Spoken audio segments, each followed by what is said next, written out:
Vamos a dar ahora comienzo con la patología renal y vamos a comenzar a hablar de la falla renal que nos va a llevar a una insuficiencia funcional del riñón.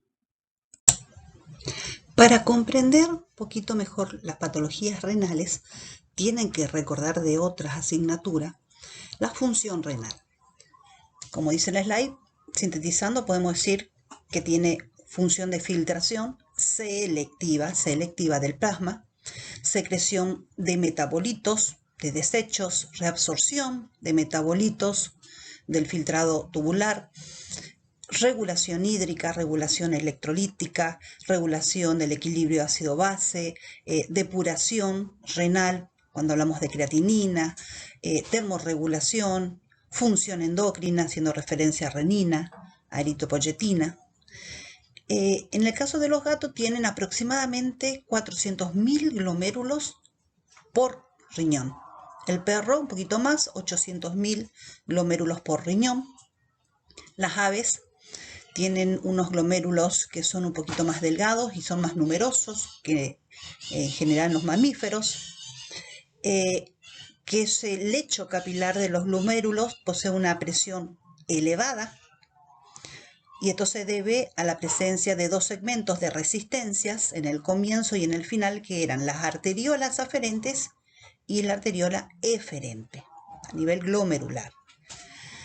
En las arteriolas aferentes, la presión cae de 100 milímetros de mercurio a 60 milímetros de mercurio en el glomérulo. Cuando la sangre pasa desde el glomérulo a los capilares peritubulares, a través de las arteriolas eferentes, la presión cae otros 47 milímetros de mercurio y va a llegar la presión capilar peritubular a medir 13 milímetros de mercurio. Deben recordar además cuáles son las presiones que favorecen la filtración glomerular. ¿Se acuerdan de fisiología? Te hablábamos de presión hidrostática glomerular, valor de 60 milímetros de mercurio, la presión coloide-osmótica en el espacio de Bowman en un paciente normal es de 0 milímetros de mercurio, y las fuerzas que se van a oponer a la filtración. Hablamos de presión hidrostática en el espacio Bowman, que es de 18 milímetros de mercurio, presión coloide-osmótica en el capilar, 32 milímetros de mercurio. Entonces la presión de filtración es la presión neta real que realmente me va a determinar el paso del líquido a través de la membrana glomerular, y que normalmente sería de 10 milímetros de mercurio a favor de la filtración glomerular. Ahora bien, ¿qué era el índice de filtración glomerular? Índice de filtración glomerular. Esto es el volumen del filtrado glomerular que se forma por minuto como unidad de tiempo en todas las nefronas de ambos riñones.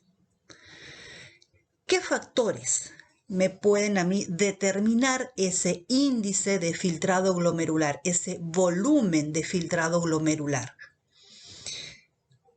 Presión glomerular, presión coloide-osmótica del plasma.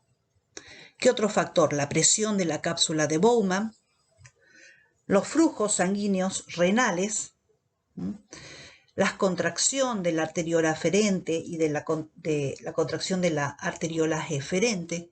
Todos estos van a condicionar el factor de ese índice de filtración glomerular. Todos estos son factores que me van a determinar, ese índice de filtración glomerular. Con respecto a la composición del ultrafiltrado, la composición del filtrado glomerular es la misma que la del plasma, excepto que no va a tener células, eritrocitos, proteínas. Entonces, la composición de los electrolitos y de otros solutos es muy parecida a la del líquido intersticial. Pero, debido a que hay una escasez de proteínas cargadas negativamente en ese filtrado, ¿Se acuerdan del efecto Donan? Bien, determina que la concentración de iones negativos no proteicos, no proteínas, sea un 5% superior en el filtrado glomerular que en el plasma. Y con respecto a los iones positivos, su concentración es 5% inferior.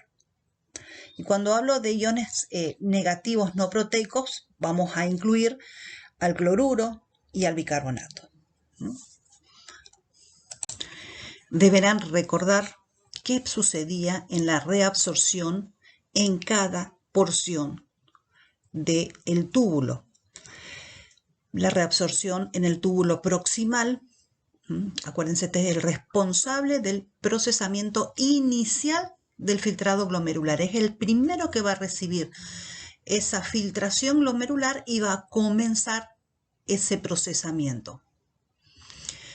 A nivel del túbulo proximal, su función más importante son las de reabsorber 2/3 partes del sodio que se filtró y del agua, y la reabsorción de casi la totalidad de la glucosa que se filtró, también de los aminoácidos, y también deben recordar que interviene en la secreción de ácidos y de bases orgánicas.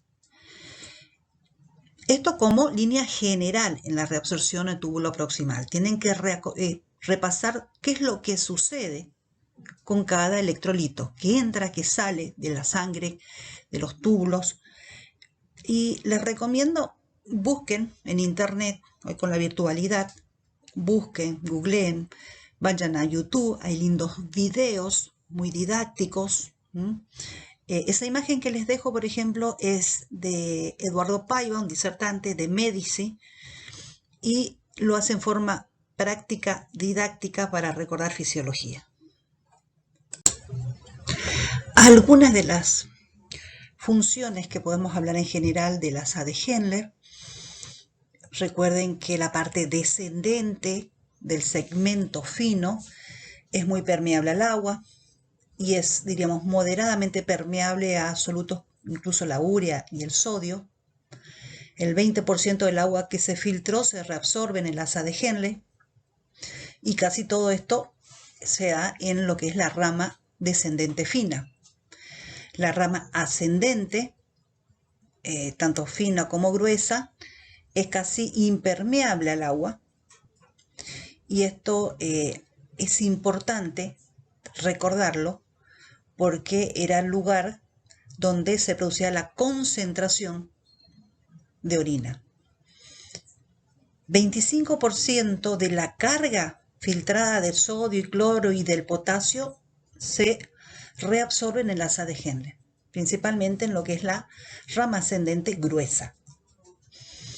La rama ascendente gruesa también da lugar a la acción de, si se acuerdan de farmacología, ciertos diuréticos como ser la furosemida, que esto que hacían, inhibían la acción del cotransportador sodio 2-cloropotasio. Deberán recordar eso. Además, tiene lugar la reabsorción, ¿se acuerdan la palabra paracelular? O sea, entre cada células, de magnesio, de calcio, de potasio, de sodio, en lo que es la rama ascendente gruesa.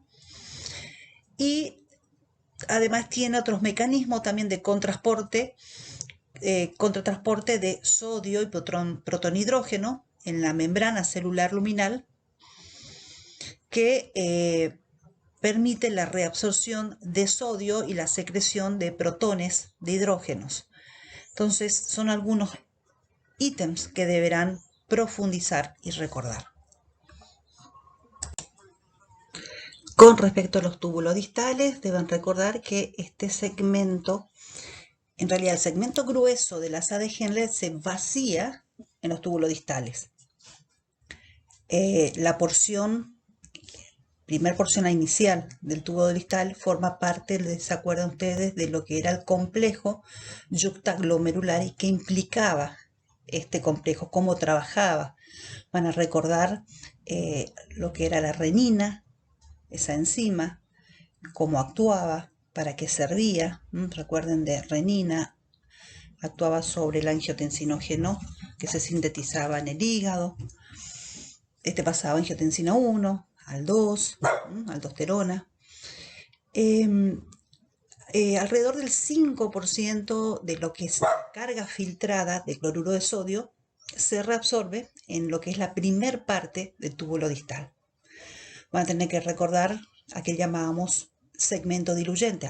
Este túbulo distal era nuestro segmento diluyente, es decir, que reabsorbe la mayoría de los iones, sodio, potasio, cloro, pero es casi totalmente impermeable al agua y a la urea. Por eso lo llamamos como segmentos diluyentes, porque también diluye el líquido tubular. Deberán recordar qué sucede en la porción final del túbulo distal y en el túbulo colector cortical.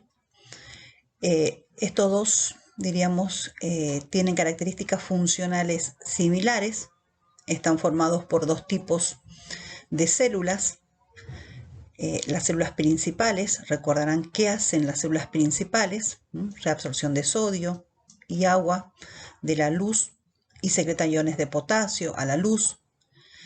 ¿Y qué pasa luego con ese potasio? Deberán recordar las células intercaladas que reabsorben ion de potasio, secretan protones de hidrógeno a la luz tubular.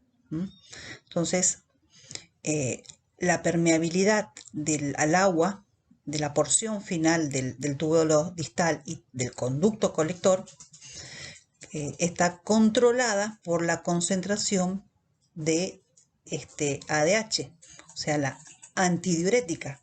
Bueno, recordarán entonces cómo se produce, dónde se sintetiza, de dónde viene esa antidiurética o vasopresina, porque es tan importante esta ADH, que con concentraciones altas de ellas, estos segmentos que van a hacer, permanecen permeables al agua, pero sin antidiurética son prácticamente impermeables al agua. Y esta característica especial proporciona un mecanismo muy importante de control del grado de dilución o concentración de la orina. Ítems que deberán recordar. Y con respecto al conducto colector medular, el anterior era cortical, podemos decir que las características especiales de este segmento son la permeabilidad al agua del conducto colector medular, que está controlada por la concentración de la vasopresina, la antidiurética, al contrario que el túbulo colector cortical, este es permeable a la urea, y que el conducto colector medular es capaz de secretar iones de hidrógeno contra un gran gradiente de concentración, como sucede en el túbulo colector cortical. Luego el conducto colector medular también podemos decir que participa en la regulación, por lo tanto, del equilibrio ácido-base. Ítems que deben recordar. Entonces, resumiendo, podemos decir de que el buen funcionamiento renal va a depender del volumen y de la presión adecuada durante la perfusión sanguínea. Esta condición va a promover un correcto flujo sanguíneo renal y una correcta velocidad de filtración glomerular. Recordarán de que la regulación renal se lleva a cabo por la hormona antidiurética, vasopresina, ¿se acuerda? ADH, la aldosterona, deberán recordar lo que es renina, angiotensina 1, 2, aldosterona, la hormona adrenocorticotropa. Por lo tanto, la producción y la composición de la orina están determinadas por tres mecanismos importantes de intercambio renal, que son filtración glomerular, secreción tubular y reabsorción tubular. Veamos algunos términos que a veces suelen confundir para describir la función renal y su deterioro. Hablamos de enfermedad renal cuando hay lesión renal que no califica la causa, la intensidad o la distribución de esa lesión o el grado de funcionamiento renal. Hablamos de reserva renal como el porcentaje de nefronas no necesarias para mantener el funcionamiento renal normal. Obviamente que va a depender de la especie animal, pero podemos decir que es mayor del 50% en el gato y en los perros, en los pequeños animales. Hablamos de una insuficiencia renal cuando se pierde la reserva renal. Los pacientes con insuficiencia renal parecen que están normales, pero en realidad tienen menor capacidad para compensar su estado frente a alguna noxa que le produzca deshidratación, alguna noxa infecciosa.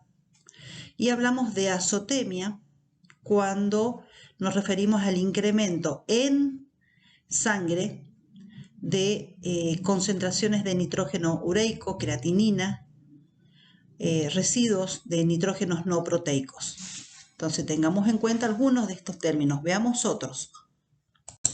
Hablamos de azotemia renal cuando esa azotemia está causada por una lesión que está en el parénquima renal. Hablamos de falla renal cuando hay hipoperfusión renal que nos va a producir una anormalidad y esa anormalidad va a ser persistente. Hablamos de uremia, que es la presencia de urea en sangre, que puede ser secundaria a una falla renal o a un fenómeno que esté fuera del riñón, posrenal, por ejemplo, en las obstrucciones uretrales o en la ruptura de la vejiga urinaria. Y hablamos de síndrome urémico al conjunto de signos clínicos secundarios a una uremia. Por ejemplo, gastroenteritis, porque recordarán que la urea, grandes cantidades de urea en sangre, va a producir salidas por los emuntorios, va a salir por lo que es la mucosa gastroentérica, se va a encontrar con bacterias ureasas positivas, va a ser el sustrato de estas bacterias, van a producir úlceras. Entonces tenemos síntomas gastrointestinales. También hablamos de acidosis o de neumonitis, osteodistrofias y también de encefalopatías porque va a pasar barrera hematoencefálica. Hablemos ahora de falla renal. Cuando ocurre un daño en 3/4 partes de los nefrones de ambos riñones, deja de funcionar. Puede ser en forma abrupta, entonces hablamos de una falla renal aguda, donde la injuria va a dañar las células epiteliales de los túbulos proximales y del asa ascendente gruesa de Henle, y me va a producir un deterioro en lo que es la regulación del equilibrio hidroelectrolítico. Y es importante destacar que las agudas, independientemente del tóxico o de la injuria, es un proceso reversible. Ahora bien, un fallo renal crónico, ya acá estamos hablando de un proceso irreversible. Vemos los factores que predisponen al fallo renal y me gustó mucho cómo está expuesto en el libro del autor Couto, donde dice que los riñones reciben el 20% del volumen minuto. Recuerden lo que es el volumen minuto. Y de ese 20, la corteza recibe el 90% del flujo sanguíneo renal. Entonces, podemos decir de que va a ser el primero expuesto a lo que son las sustancias tóxicas, a las noxas. Además, hay una extensa área de superficies endotelial, capilar, a nivel de los glomérulos. Ese enredado, por decirlo así, una forma conglomerado, mejor dicho, de capilares, que por supuesto hace de que haya muchísima superficie de las células endoteliales, donde tiene que pasar esa sustancia tóxica. Las células de los túbulos proximales y del asa ascendente gruesa de Henle tiene una, diríamos, particularidad de su alta tasa metabólica y por lo tanto son susceptibles a la hipoxia, porque de por sí, como tiene una tasa metabólica muy alta, exige muchísima energía y muchísima carga de oxígeno para su buen funcionamiento. Entonces, si hay una hipoxia, hay deficiencias de nutrientes, es muy alta la susceptibilidad que tiene estas zonas. La secreción y la resorción de sustancias a nivel de los túbulos que pueden concentrar los productos tóxicos dentro de las células tubulares. El sistema multiplicador de contracorriente también puede concentrar sustancias tóxicas dentro de la médula y el metabolismo xenobiótico que puede generar metabolitos tóxicos dentro del riñón.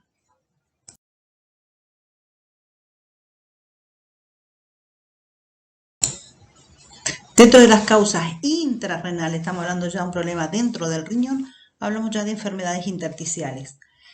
Agudas o crónicas, las agudas pueden ser por pilonefritis, donde hablamos de una infección de la vía urinaria superior que va a afectar, obviamente, en forma ascendente a la pelvis y al parénquima renal. Las nefritis intersticiales, en las crónicas también las pielonefritis y algunos analgésicos como ser ibuprofeno, la fenilbutazona, naproxeno, piroxicam. Dentro de las causas postrenales hablamos de las obstrucciones de las vías urinarias, por eso muchas veces lo encuentran como causas obstructivas de vías urinarias. Y por ejemplo podemos hablar de los cristales, cálculos que se pueden observar en las placas radiográficas. Como podrán ver entonces, es muy amplia las causas que pueden producir alteración, falla renal. Como ven acá en este slide, les puse el listado del autor Couto, listado parcial de los nefrotóxicos potenciales en pequeños animales. Cuando hablamos de la etiopatogenia, podemos decir que tenemos insuficiencias renales agudas con causas prerrenales. Si se acuerdan del slide anterior, hablamos de causas prerrenales. Para poder entender esta insuficiencia renal aguda prerrenal, acá el problema es que tenemos una insuficiencia circulatoria o tenemos hipotensión arterial que me va a llevar a una insuficiencia renal aguda, prerrenal.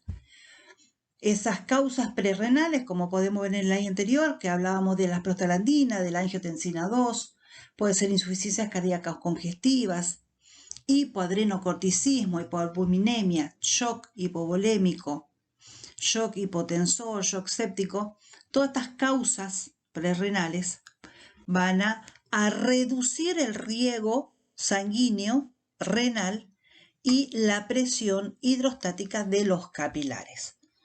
Entonces hablamos de insuficiencia renal aguda prerrenal. ¿Por qué? Porque la causa, la etiología es prerrenal, la que me va a dar como consecuencia una alteración renal. En las insuficiencias renales agudas intrarrenales, Podemos hablar como causas, ya hablamos de enfermedades inflamatorias progresivas, rápidas, de rápida evolución, como una glomerulonefritis o una nefritis intersticial o una pielonefritis. O bien también pueden ser enfermedades sistémicas, como ser lupus eritematoso, sistémico, endocarditis bacteriana, infecciones, leptospirosis. Incluso puede ser una alteración hemodinámica prolongada, por ejemplo, en un shock, que comenzó con una insuficiencia renal aguda prerrenal. Lo que tenemos que tener en cuenta es que esta insuficiencia renal aguda, intrarrenal o parenquimatosa, también la van a encontrar, se debe ya a una lesión morfológica de la vascularización renal o de los glomérulos, o bien del epitelio tubular o el intersticio renal. Acá hablamos de lesiones dentro del riñón.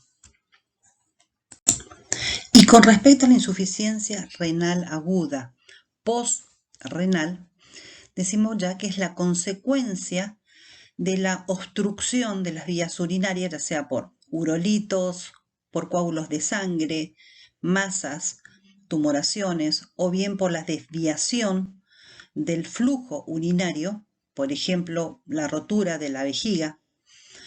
Y esto va a producir una acumulación de sustancias de desechos en el organismo. Si lo identificamos y lo tratamos a tiempo, de forma rápida, podemos lograr reducir la azotemia y así evitar el daño renal que puede ser irreversible. Si en estos pacientes se puede realizar una biopsia renal,